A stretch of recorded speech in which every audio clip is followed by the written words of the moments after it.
여기 예수님 제자 이름을 보시면 그 17절에 보시면 세베대의 아들 야고보와 야고보의 형제 요한이니, 이 야고보하고 그 요한은 형제입니다. 형제가 다 예수님의 제자가 되었고, 이들에게는 이 보아너게라고는 별명을 붙여주셨어요.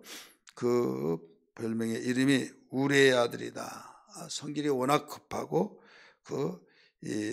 어떤 잘못한 것을 보지 못하는 이런 그 신앙을 가졌기, 그런 성격을 가졌기 때문에 우리의 아들이다. 그래서 보아너게, 이건 아람어입니다. 언급을 여러분들에게 말씀드렸던 것처럼. 그 다음에 안드레와 그 빌립과, 여기 나오지, 안드레는 시몬 베드로의 형제입니다. 그 다음에 바들로메는 나다나엘을 말하고 있어요. 무화과나무 아래에서 지키다가 주님께 나와 주님께서 그 이름을 부를 때 어떻게 제 이름을 아셨습니까? 또 칭찬해 주셨죠. 너는 이스라엘 중에 참 이스라엘이에요. 네 마음에 간사함이 없도다. 다른 사람은 알아주지 못한데 자기는 알아주셨다고, 그렇게 나사렛에서 무슨 선한 것이 날 수 있겠느냐 말했지만은 빌립이 그 전도해서 그러면 한번 가보자 해서 갔는데, 그냥 미심쩍하고 빌립의 권유 때문에 갔는데 여기에서 주님의 제자까지 되었다. 이건 뭐냐면 예수님이 그 하나님의 아들이라는 걸 깨닫고 이스라엘의 임금이십니다. 하나님의 아들이십니다. 이렇게 고백을 했죠. 그 다음에 야고보 나오죠. 여기 야고보가 둘이에요. 예수님 제자 가운데 이름이. 하나는 세베대의 아들 야고보, 하나는 알파오의 아들 야고보. 그 다음에 다데오가 나와요. 다데오와 가나인 시몬이라는 이름이 둘인데, 하나는 그 가나인 시몬이고, 하나는 요한의 아들 시몬, 베드로라고 말하는, 그래서 시몬이 둘이다는 걸 여러분 기억하면 되겠어요. 또 가룟유다니 이렇게 나와서 12명이 됩니다.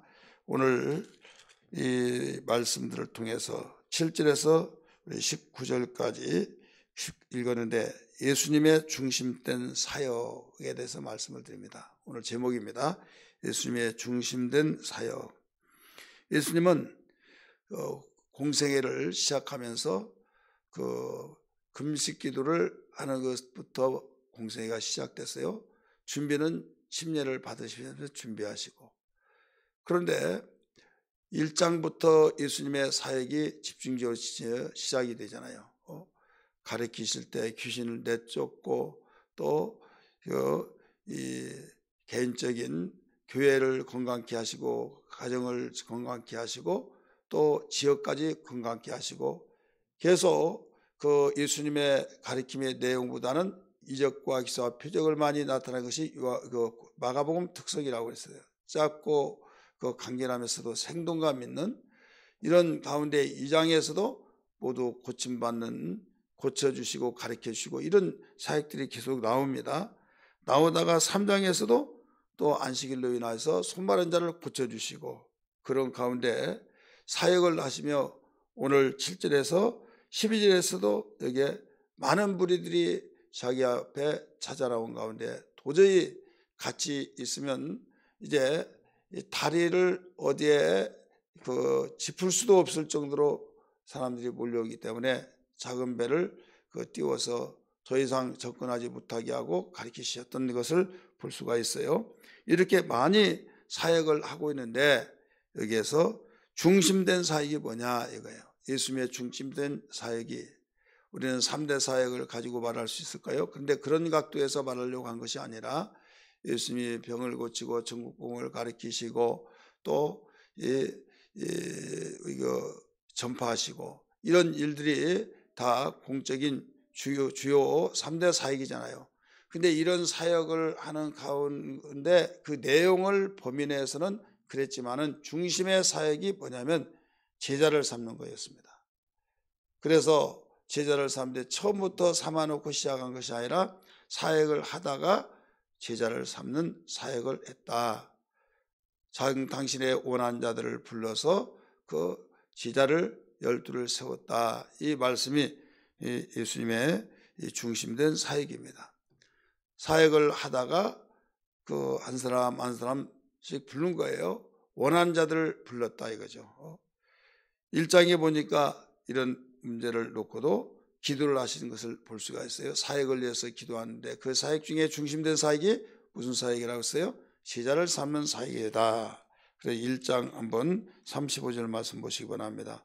새벽 아직도 밝기 전에 예수께서 일어나 나가 1장 35절 한적한 곳으로 가사 거기서 기도하시니, 새벽에 기도하시면서 전도하기 위해서 사역을 위해서 기도하셨다 이거죠. 그런데 그 사역이 가장 핵심적인 중심 사역이 제자를 삼는 사역이다 이 말씀이에요. 어디에서 할 수 있느냐? 중심된 사역이 제자를 삼는 사역이더라 이렇게 문장이 나오지 않았지 않습니까? 말한다면 이분들은 성경을 보는 모든 이 눈이 열리지 않아서 그래요. 가장 우리에게 그 주요 사건들은 그 어디에서 나타나냐? 끝맺음에서, 시작과 함께 끝맺음이에요. 시작이 회개라 천국이 가까웠느니라 복을 전파했죠.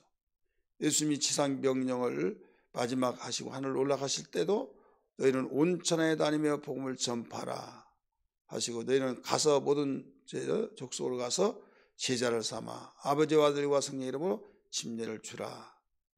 이게 복음을 전파한 거죠. 전파란 거죠. 그 다음에 천국복음을 가르쳤다고 그랬죠. 천국복음을 이제는 가르치는 사역을 내가 분부한 모든 걸 가르쳐 지키게 하라. 이게 일괄성 있게 처음부터 그 끝에도 똑같은 이 3대 사역으로 마무리를 해요. 마무리를 하는데 여기에서 이 병을 고치고 이 말씀들을 또 가르쳐요. 마가복음 16장에서 믿는 자에게 이런 표적이 따르니 하면서 당시에 그 많은 사람들이 몰려오고 오늘 7절에서 말씀 이하의 말씀 보니까 더 이상 발 디딜 틈이 없어서 배를 띄워서 거기에 강대상으로 삼고 더 이상 오지 못하도록 접근하지 못하도록 하면서까지 가르쳤던 주님. 근데 그 사람들을 다 상대하고 그 사람을 다 기억시키고 할 수가 없었어요. 왜 할 수가 없느냐? 주님은 그렇게 해서 그들은 자기 입장에서 자기가 원하고 자기가 원한 대로만 위에서 그냥 철없는 자들을 보았죠. 지도자를, 후계자를 내가 세워야겠다 이거예요. 바로 내가 이 세상에 영원토록 있는 것도 아니고 나는 인자로 와가서 인자로 사명을 타다가 인자로 죽고 부활해서 아버지의 보좌에 계시면 이제는 그 일을 누가 하느냐? 내가 제자를 삼지 않고 이 일만 하고 다 이뤘다 해서 가버리면 그 일을 누가 하느냐 이거죠. 그래서 내가 비록 없을지라도 계속 이 일은 번복하고 반복해서 계속적으로 이 3대 사역은 진행이 돼야 된다. 천국복음을 가르쳐 전파하시고 천국복음을 가르치시고 천국의 권세와 능력으로 이적과 기사 표적을 행하고 이런 주님이 공생의 3대 사역인데 내가 이 세상에서 모든 사역을 마치고 하늘로 올라갈 때 여기서 끝이 아니라 세상 끝날까지 이 일은 계속 진행돼야 된다. 그럼 누구를 통해서 진행이 돼야 하느냐? 바로 철나고 가르친 자들에 의해서 진행이 된다. 그래서 주님은 12 제자를 택하시고 또 확대시켜서 70명의 제자를 택하시고 그래서 그들을 집중적으로 교육을 시켜서 오직 당신이 이 세상을 떠난다 할지라 사역을 마치고 떠난다 할지라도 그 사역은 계속 진행되게 해야 된다. 이것을 중심에 두고 그 사역을 하게 된 겁니다. 때로는 그 많은 사람들이 몰려들었지만은 가버나움 회당에서 인자의 살을 먹고 인자의 피를 마셔야 된다. 인자의 피와 살은 참된 양식이요 참된 음료다. 이런 말 했더니 어렵다고 하면서 수근거리면서 다 떠나버리는데 그렇게 알지 못하고 제자를 삼지 않으면 이렇다고 떠나고 저렇게 떠나고 그렇게 된다 이거죠.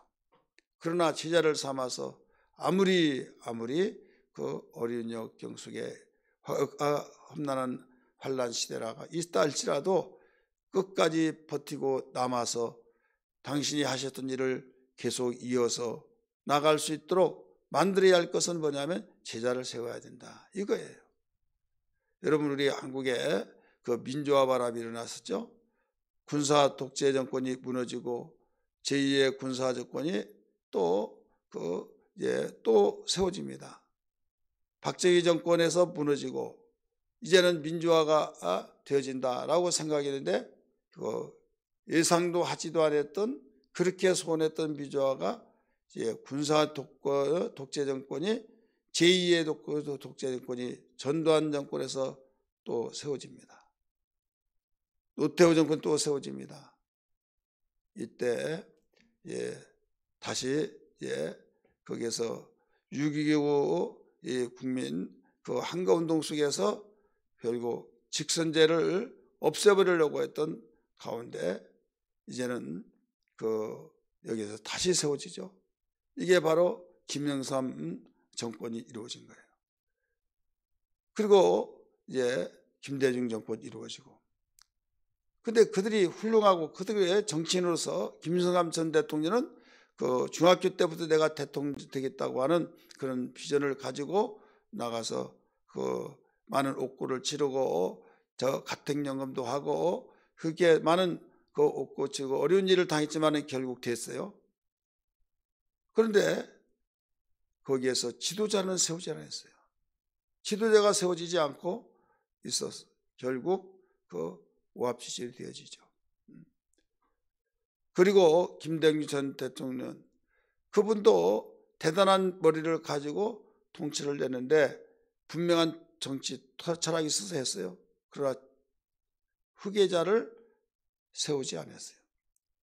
물론 국민이 뽑지만은 정말로 대통령 할 수 있는 지도자를 세워놓지 않다 이거죠. 그러다 보니까 모든 것이 파벌이 이루어지고 여러 가지 혼란들이 일어나고 이렇게 되어지고 있다 이거죠. 사회 공동체나 또 교회 공동체나 모두 일꾼을 세워야 된다라고 하는 것을 우리 볼 수가 있습니다. 예수님은 이걸 아시고 예수님은 내가 가더라도 바로 주님은 제자들을 통해서 이 사역이 계속 진행돼야 한다. 이 사역이 중심된 사역이다. 이 말씀이에요. 왜 그랬느냐? 그 이유는 세 가지를 위해서 그랬어요. 오늘 읽었던 말씀 그 외에도 우리가 잘 평상시에도 설교를 들어서 아신 바와 같이 13절부터 3장 13절부터 15절 보면 또 산에 오르사 자기가 원하는 자들을 부르시니 누가 원하는 자를 불렀어요? 주님이 원하는 자 부르시니 나온지라 이에 12를 세우셨으니 이는 자기와 함께 있게 하고 두 번째는 또 보내사 전도도 하며 귀신을 내쫓는 권능도 개혁성경에서는 권세라고 그랬어요. 권세도 가지게 하려 하심이라. 왜 제자를 삼으려고 했느냐? 당신이 하는 일을 하기 위해서 삼으려고 했다. 그러면 누구든지 하면 됐지? 아니다 이거죠. 반드시 세 가지가 있을 때 할 수 있다 이거예요. 그 세 가지는 함께 해야 된다. 주님이 함께 하셔서 사람은 연약하고 갈대와 같아서 이리 쓸리고 저리 쓸리고 상황에 따라 달라지고 마음이 변하고 그래서 아침 다르고 오후에 다르고 시간마다 달라진 사람들이 있잖아요. 자기가 자기를 이기지 못해요. 자기가 자기 생각을 다스리지 못하고 마음을 다스리지 못해서 참으로 자기 자신이 분하기도 하고 다른 사람에 의해서 내가 짓밟혀졌다면 연약해서 그렇다는데 자기가 자기 자신 자기 생각을 이기지 못한 것이 우리 인간이기 때문에 더 속상하고 이럴 때가 얼마나 많습니까? 그래서 우리를 표벌을 살피시고 하시기 때문에 하나님이 함께해 주셔야 된다 이거죠. 하나님이 함께해 주셔야만 우리는 세상을 이길 수 있고 또 주님이 맡겨진 사명도 감당할 수 있다 이거죠. 주님이 이 세상에 오신 것은 임마누엘 하기 위해서 오셨다, 이런 것을 알 수 있죠. 임마누엘, 우리와 함께 계심이라. 죄 가운데서 구원해 주셔서 구원만 시켜준 걸로 끝난 것이 아니라 이제는 양육하고 함께 하겠다는 거죠. 그래서 우리는 아기를 낳기만 하자, 나 아기 낳아야 된다 해서 낳는데 이제 낳았으니까 끝났다, 그러면 그 의미가 아니잖아요. 여러분이 혹시 이런 생각할 수 있어요? 보라, 처녀가 아들을 낳으니 그 이름을 예수라라. 이는 자기 백성을 죄 가운데서 구원할 자이심이라. 이렇게 말해놓고 예수님이 처녀가 아들을 낳을 것이라고 그 이사야 선지자는 예수님 오시기 전 800년 전에 예언을 했는데 그 말씀을 인용을 했어요. 보라, 처녀가 아들을 낳으니 그 이름을 임마누엘이라 하리라. 이는 하나님이 우리와 함께 계심이라 하는 뜻을 이루려고 그랬다. 그러면 앞뒤가 안 맞잖아요. 마태복음 1장 21절에서 아예 처음부터 임마누엘이라 하리라고 하는 그 말씀으로 일러주면 일괄성이 있는데 왜 1장 21절에는 이름을 예수라 하라고 하고 구원할 자라고 하고 23절에서는 이사야 7장 14절의 말씀을 인용했던 그 말씀을 하시고 왜 그러냐, 이런 퍼즐을 맞춰야 되듯이 우리는 예수님이 오신 목적이 죄 가운데 구원하시기 위해서다. 그 뒤에가 또 필요한 거예요. 뭐냐면 구원만 시킨 것이 아니라 우리와 영원토록 함께 하시는 것, 임마누엘 하신 하나님 함께 하신다 이거죠. 그래서 제자를 삼는 목적에서도 이걸 가르쳐주고 있잖아요. 내가 너희를 삼는 것은 부른 건 이유는 나와 함께하고 주님과 함께하기 위해서. 우리는 위로는 주님과 함께하고 수평으로는 우리가 그 이웃과 함께하고 함께하는 것을 얼마 전에도 그 말씀을 드렸잖아요. 그래서 항상 우리는 여기에 염두하면서 우리 독불장군이 있을 수 없다. 스스로 살 수 없다. 스스로 살면 넘어진다. 넘어질 때 나를 붙잡아 주시고 일으켜 주시고 위로해 주시고 아플 때 싸매 주고 절망할 때 소망을 주고 그럴 자가 있어야 된다 이거죠. 사람도 그렇게 해주면 굉장히 힘이 되지만은 여러분 그 힘은 한계가 있습니다. 그러나 영원하신 우리 주님이 하나님이 함께 하시면 능하지 못하심이 없는 걸 믿기 바랍니다. 그래서 똑같이 세상을 사랑하지만은 주님이 함께하는 사람과 함께하지 않은 사람은 여러분 결과가 달라져요. 생활이 다르고 완전히 결국 하나님이 함께한 자만이 끝까지 남고 승리자가 된 걸 믿기 바랍니다. 그래서 우리는 항상 주님과 함께해야 될 줄 믿습니다. 두 번째는 이제 전도도 하며, 전도 이건 일거리죠. 함께하는 건 행복이에요. 그 다음에 전도는 일거리예요. 우리가 일터가 없다고 한다면 이런 불행한 겁니다. 우리가 예수 믿고 처음으로 정말 복음을 듣고 구원받은 소식을 들었을 때 얼마나 기쁘고 감사합니까? 성경 공부할 때 기쁘고 봉사일을 맡기면 기쁘고, 근데 나중에 어느 시점에 가서는 덤덤하면서 무덤덤하면서부터 문제가 생긴다 이거죠. 그러다 보니까 우리가 전도해서 처음에 막 내가 기뻤던 것은 기쁘고 막 그럴 때 하나하나 응답받고 은사받고 그럴 때 막 기쁜데 나중에 시간의 흐름할 때 또 똑같다 이거죠. 그러니까 진린 양, 성경에 나온 양 다 그런 것이다고 옛날에 다 나도 해봤다고 하면서 초를 치는 사람들이 있어요. 내가 그렇다고 다른 사람도 그러란 말이 그게 원리가 아니잖아요. 근데 그런 사람이 많다 보니까 통계적으로 비춰보면 그렇다 이거죠. 이건 아니다 이걸 알아야만 됩니다. 주님은 나를 믿는 자는 배에서 생수의 강이 흘러나리라 말씀했잖아요. 그 흘러나면 어떻습니까? 끊임이 없다는 거예요. 끊임없는 기쁨과 평안이 있고 행복이 있고 하나님께 영광 돌리고 세상을 능력 있게 살아가야 된다 이거죠. 왜 그러냐? 일터가 없으니까. IMF를 통해서 일터가 없어져 버리면 그때부터 불행이 왔잖아요. 우리 영적의 일터, 우리는 봉사, 헌신, 복음을 전파하는 거예요. 그리고 아무리 봉사, 헌신하더라도 나중에 궁극적이고 영적인 생명의 가장 귀한 어떤 무엇보다도 천하보다 귀한 영혼을 구원시키는 이 전도회를 하지 아니할 때는 기품을 잃어버립니다.